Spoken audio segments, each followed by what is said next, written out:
Black resistance. Part 2, Roots of Black Radicalism, Chapter 6, The Historical Archaeology of the Black Radical Tradition, Black Resistance in the 16th Century. At first, as a rule, resistance among the enslaved Africans took the form of flight to native or Indian settlements. The notarial archives of the Mexican city of Puebla de Los Angeles,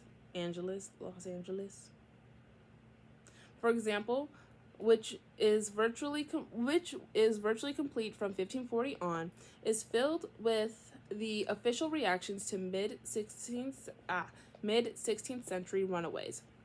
Fugitives drew the attention of Hernan Cortés as early as 1523, and the first general uprising of Nueva España is thought to have occurred in 1537. Some of these Africans, however, did not completely sever their contacts with the Spanish. Once freed by their own wits, I love that. They freed themselves. Because Black people always be freeing themselves. They returned to plague the Spanish colonists, appropriating food, clothes, arms, tools, and even religious artifacts from the colonists' towns, their villages, and ranch homes, and from travelers along the road connecting the ports and settlements. Once they armed themselves, the Spanish would refer to these fugitives as cimarrones. The English would incorporate this term into their own language as maroons. In 1503, we recall Ovando had observed subversive activities among Hispaniolas Landinos. In the last month of 1522, Ovando's prevision was realized. Fittingly enough, slaves on the plantation of Diego Columbus. Columbus, how are you supposed to say that? Is this a son of the admiral, revolted, killing some 15 colonists before they were themselves captured and executed. This had been the occasion for the prohibition of future employ of Landinos as slave labor in the colonies. They were like, wrap it up. You're done. Similar revolts had occurred in Puerto Rico in 1527, Santa Marta, Colombia in 1529, and Panama. How are you supposed to say Panama? In 1531. Back in Hispaniola, Blacks had joined the native uprising of 1533. Resistance had continued for 10 years. Black people been like, put them up. No, that's actually like so fun to learn about, the resistance of Black people through like many different ways, because in history class in high school, like that was like always so like horrible. Like the way that they depicted it was like these Black people were just taking it facing down. No, they weren't. No, they were not. Decades later, Spanish authorities continued to be concerned about such events. Viceroy Martin Enriquez had written Philip II. It appears, Our Majesty, that the time is coming when these people will have become masters of the Indians, inasmuch they were born among them and their maidens, and are men who dare to die as well as any Spaniard in the world. But if the Indians become corrupt and join with them, I do not know who will be in the position to resist them. It is evident that the mischief that will take place in several years. Soon, however, the fugitive slaves grew numerous enough to begin the formation of their own. Sorry, I had to blow my brain. It was like too much up here for a second. Does that ever happen and you just gotta like make a noise to like clear it? Anyways, soon, however, the fugitive slaves grew numerous enough to begin the formation of their own settlements. Communities that had been known in Mexico as Palenques.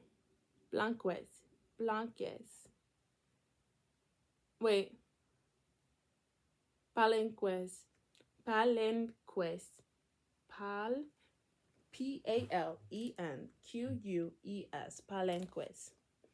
Edgar Love recalls Equierre Beltran's estimate that by 1579, some 2,000 blacks had escaped from their masters. Love goes on to indicate that if... Excuse me. What happened? That's, you know what I mean? Like, do you ever, like, what's going on? Hey, hello. Wake up. We're here. We're alive. You know? Love goes on to indicate that for more than a century, the escaped slaves had that the escaped slave was a serious problem in many parts of Mexico. David Davidson, writing of the third quarter of the century, declares by the 1560s, fugitive slaves from the mines of the north were terrorizing the regions of Guadalajara, I don't know this one. Zacatecas, I do know that one. Allying with the Indians and raiding ranches. In one case, maroons from the mines of Guanajuato.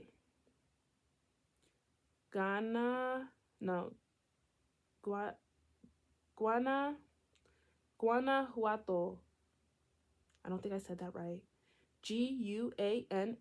Guanajuato, joined with unpacified Chichimec Indians in a brutal war with the settlers. They be fighting.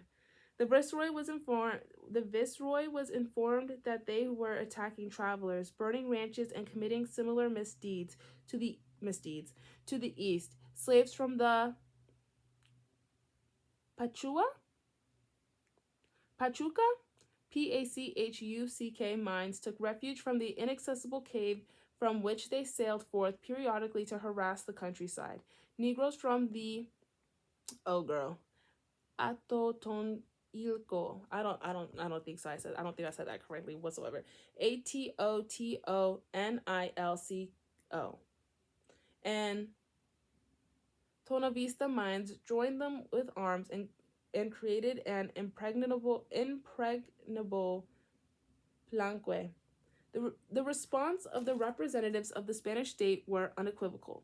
Between 1571 and 1574, royal decrees detailed new systems of control and surveillance. Think about that, with the over-policing and hyper-surveillance of Black and brown communities. Whenever they're creating a community, they need these policing things, and as the community gets bigger, hyper-surveillance and over-policing. Think about right now with the militarization of cops. The militarization of cops. Cop City. This, that, and the third, right? The literal military, right? The everything. And the creation of a global community, as we become more...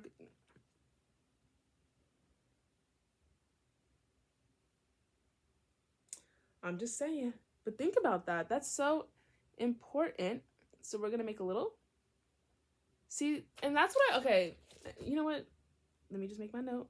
Girl, right? What's up? Hello? Okay. Policing. Roots. Think about that. It's not crazy. New systems of control and surveillance, stipulating progressively harsher treatment of fugitives. 50 lashes for 4 days of absence. 100 lashings and iron fetters for more than 8 days of absence. I hope you're understanding that when I'm making faces, I hope you're getting what I'm getting. Like you're like, oh, when you see the patterns. I hope you're seeing the patterns through my nonverbal language. 50 lashes for 4 days of absence, 100 lashes and iron fetters for more than 8 days of absence, death for those missing for 6 months, commuted in some cases to castration. Yet neither the Code of 1571 through 1574 nor the issuance, ISSUANCE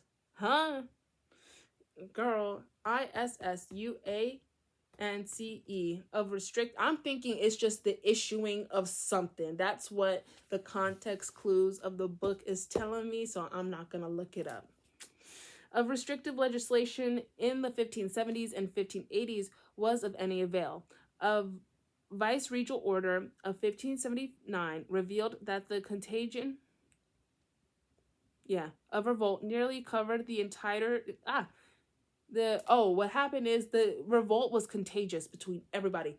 And so that's what that was just telling me. Sorry, I just had to make sense of that in my brain for a second because I was like, what?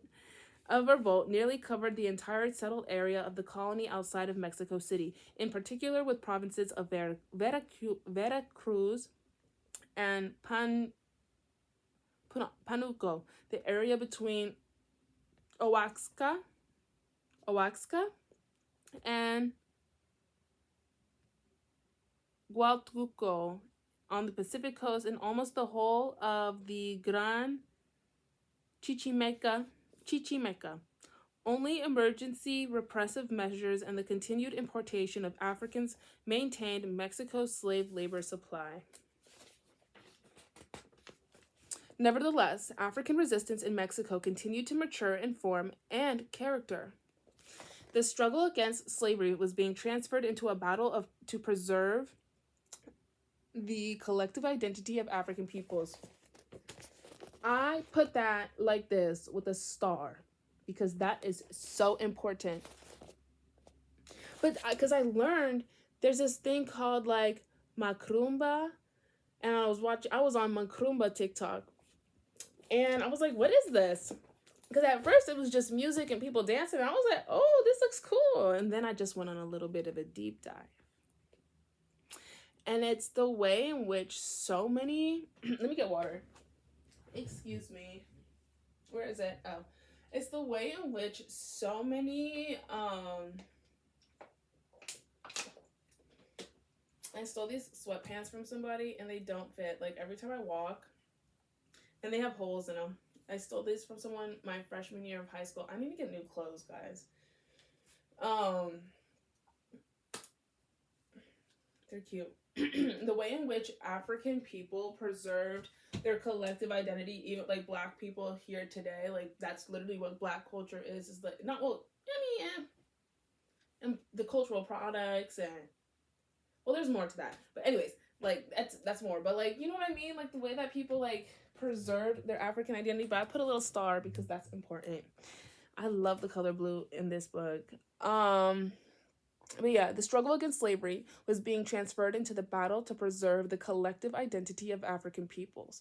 By the early 17th century, according to the official colonial documents, at least one Black community, San Lorenzo de los Negros, had acquired its rights to existence by war and treaty. Go Black people, go Black people, go. That was out of rhythm. Go. You know what? That's okay. In terms of the truths, as preserved by the archives, included 11 conditions stipulated by Yanga upon which he and his people would cease their raiding. The African demanded that all of his people who had fled before September of the past year, 1608, be freed, and promised that those who escaped slavery after that decade would be returned to their masters. He further stipulated that the Palenque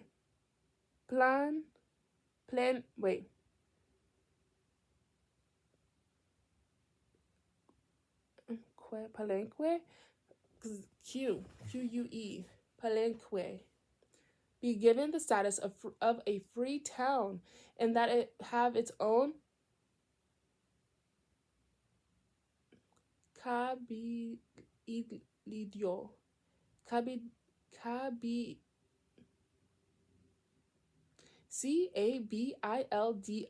and a justicia mayor who was to be a Spanish layman. No other Spaniards were to live in the town, although they could visit on market days. In return, Yanga promised that for a fee, the town would aid the viceroy in capturing native fugitive slaves. The Negroes, he said, would aid the crown in the case of an external attack on Mexico. In the mountains near Mount Orizaba, I don't think I said that correctly, or Orizaba, led by this man called Yanga, reputedly a Congolese chief, from an African kingdom bordered by the Nyanga River. The Yanguicos had won the formal status as a free black settlement. The mountains, however, seemed to promise much more security to some Yanguicos than other Cimorones than the words and treaties of their Spanish oppressors. Throughout New Spain's Blanques continued to multiply and, with a still undetermined frequency, to give occasion for the establishment of officially recognized communities. Big purr. Go black people. I like that part. Yay. That's the note I put for this time. In a period between 1630, guys, I already recorded this part, but I hated the way that I looked, so I like re-recorded it. Where was I at? In a period between, because I hated the sound was whack. In a period between 1630 and 1635, for example, an agreement was reached between Cimarrones, whose redoubts had been established in the mountains of Totula, Pamilla, Tomba Cretas, and Totolinga near Veracruz. The town of San Lorenzo Serralvo,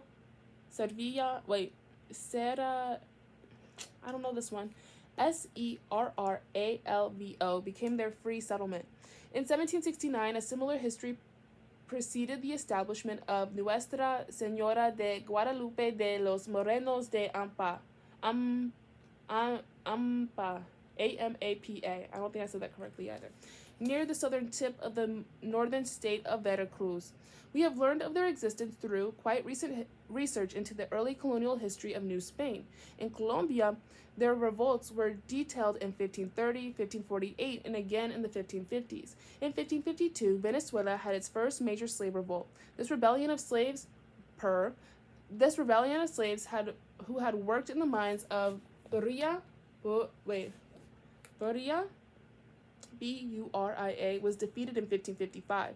Nevertheless, by the beginning of the 17th century, independent black communities with legal standing in the eyes of the state agents had begun to appear. Go black people, go.